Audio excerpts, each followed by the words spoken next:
Nickel Boys is about a young black gentleman named Elwood Curtis, and his college dreams are shattered when he is sentenced to Nickel Academy. It's a reformatory school in the Jim Crow South, and he tries to remain optimistic in light of being what is effectively almost a sort of soft version of a prison, and is looking just to survive as a young black man in the South. And before you roll your eyes, I'll just say this. We've seen this movie before about racism. It's a period piece. So it's the 50s era. Contextually correct. Yeah. So it's in context. The racism is like that's of the time. There's a really poignant scene where the you see well, we'll talk about this in a second. They get books, they get hand-me-down textbooks. The kids that are in the school, and in the textbooks are things that the white kids wrote of horribly racist images, some involving nooses and whatnot. So it I believe it accurately portrays that era because plenty of evidence existed. There was quite a bit of racism in that period of time. We've seen this movie before. We've seen movies about that era of time. We've seen everything from Mississippi Burning, kind of a mystery thriller. We've seen different types of movies set in this time dealing with this kind of racism. And the director, Ramel Ross, must have been aware of that because his approach is what makes this movie noteworthy.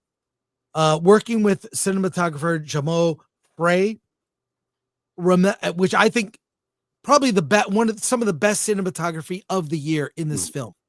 Okay. Because the approach is what makes this film unique.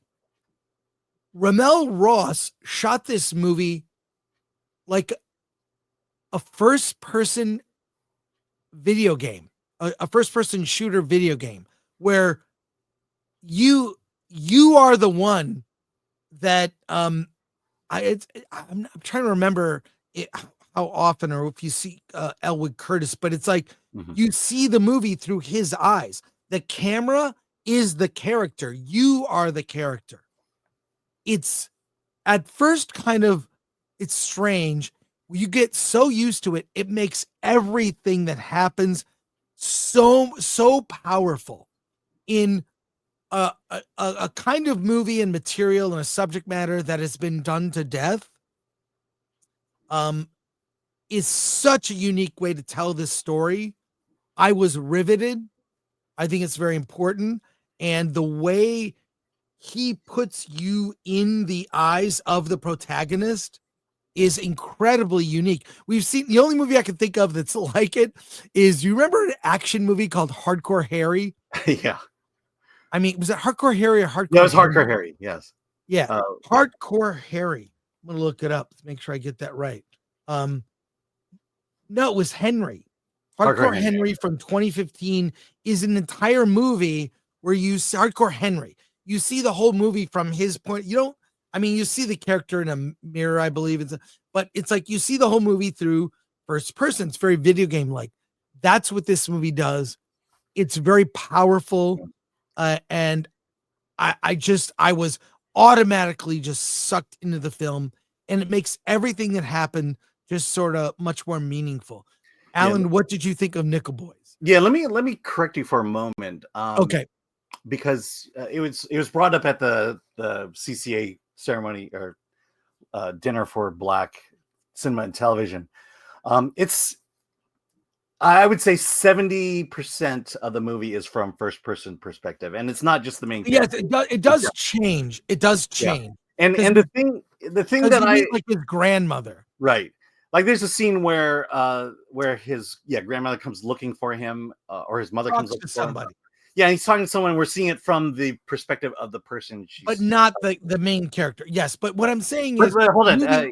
The movie puts you in the you are the one experiencing the events. Right. But let me expand. let me expand on that. Yeah, thanks. Because, like I said, that's probably 70% of the movie. The others, 30% is basically, I would call it up close images of that time, of what it's like being a black man in Jim Crow South.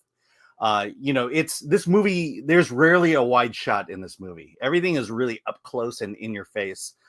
There's a point where they're showing evidence of the crimes that were occurring against the black youth at Nickel Academy that are brought to screen. And so I more or less I liken this movie to a quilt.